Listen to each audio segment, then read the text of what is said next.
the Arabized and all the Muslims will leave the eastern coast, which held the meeting of ancient civilizations of Berber, Greek, Phoenicians, and Carthaginians, and mainly the Romans and those who took over on their civilization from Byzantines, and chose the virgin western side open on Mahdiya, Sus, and Monastir. And for this reason, there will be a whole belt of villages, most of them marabouts, built around the personality of certain Sidi Flan. These, no doubt, took care of the surveillance and marabout jobs, as well as that of teaching people their new religion, from Sidi Salim in Ulad Yaneg, Sidi Khafi in Ulad Qasim, Sidi Ali Twil in Ulad Bouali, Sidi Ga'ban in Kalabin, and Sidi Said in Al-Abbasiyya, to Sidi Mas'ud in Al-Ataya, without even forgetting Sidi Ali Khamfir, although it is relatively far from the sea. The essential is that anybody who is integrated in this insular life will melt in a land and sea economic system based on self-dependence and the creation of source of living from whatever is available in the environment. And if we examine the pillars of the economy of the island, not so long ago, we find that this island stands on a trilogy: the palm tree, espato, and clay. Indeed, the whole life of the Kerkenian depended for centuries on this holy trilogy. His dwelling, his equipment, and his tools in land and sea will not go beyond this vital triangle. Let us start with housing.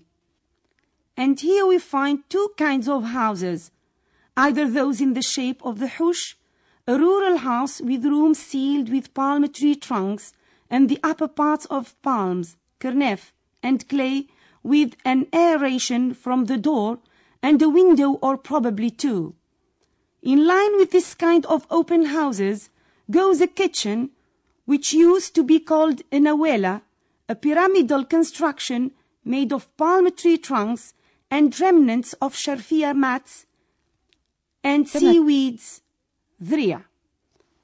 In this nawela, there is necessarily a tabuna, a small fireplace Kerkenians light with palm tree leftovers. The inhabitants of this type of houses used to build what they call masqaf, a shaded place made of remnants of fishery mats and tree trunks, used for family gathering in the heat of noon time, as well as a store usually used to keep agricultural tools and bags of grains and pottery containers. As for the well, it's usually kept in the far end of the vast courtyard without any room for a cistern or anything the like. The house gives on a small garden with trees for seasonal fruit surrounded by cactus. The second type of houses takes the ordinary aspect of agglomerations in estates and old towns. A square Arab house which you enter through a skifa, a big covered entrance leading to a vast courtyard surrounded on its 3 or even 4 sides by rooms, a kitchen and a store. Each of these rooms represents a complex with a sidda, the top of which is used for sleeping, where you also find the box proper to the wife, where she keeps her valuables. As for under the sidda, this is generally reserved for storage: jrar, khwebi, habis, tbesi, qlel. The second side of the room is occupied by a compartment, maqsura, generally used as the children's bedroom. The door is made of 2 pieces and is generally accompanied by a window or even 2 of the type known as zlebia, undoubtedly made by artistic blacksmiths of Sfax.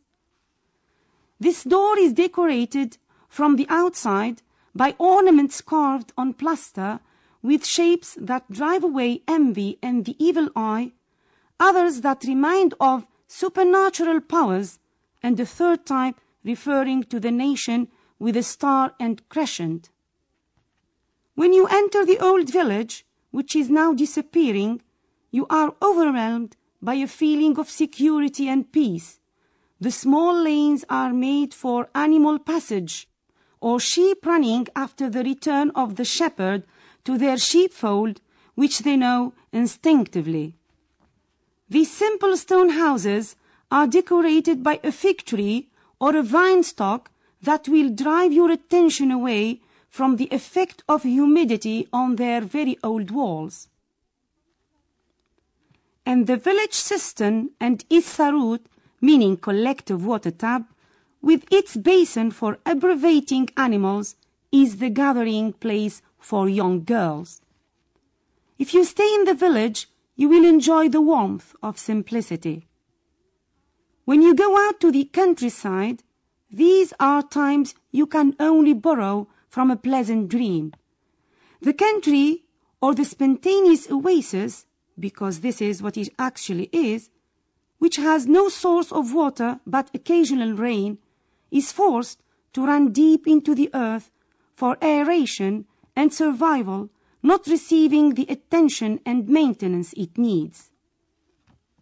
The story of palm trees with the Kerkennah is that of admiration, to the point that André Louis, the friend of the island, when he collected the proverbs of Kerkennah, considered that the most sincere and most meaningful one is that the one saying, if a palm tree grew on the head of a Kerkennah, he wouldn't uproot it. This was true when this tree used to be the queen of the countryside, offering these islanders all what they need in terms of food, drinks, and tools. Anyone who looks at the oasis of Kerkennah will melt in admiration of this island as he looks at the sun withdrawing with a blush between bunches of palm trees.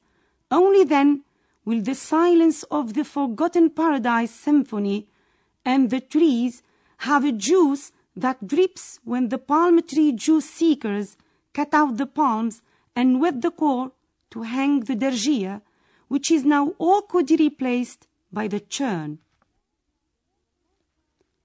The palms of the tree were for a long time used as raw material for making the sharfia and the drina fish trap, whereas the kernefa, in addition to its use in beating octopus, is used in making the roofs by inserting it between palm tree trunks cut lengthwise, becoming thus a roof, a shelter, and an economy in money and labor.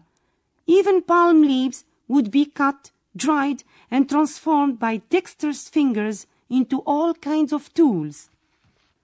Thus the tree lost many of its functions when its fans replaced it by plastic products.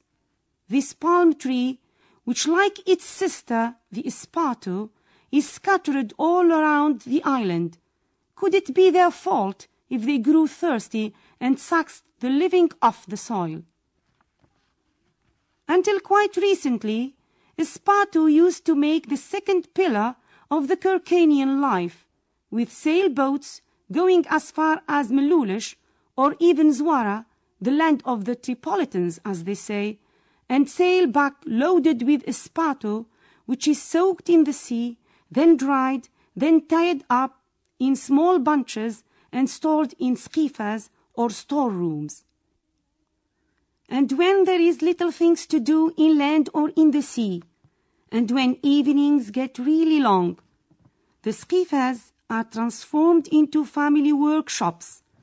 Thus, you will be astonished at the beauty of the turf and at the ability of the Kerkennah woman to make the knot.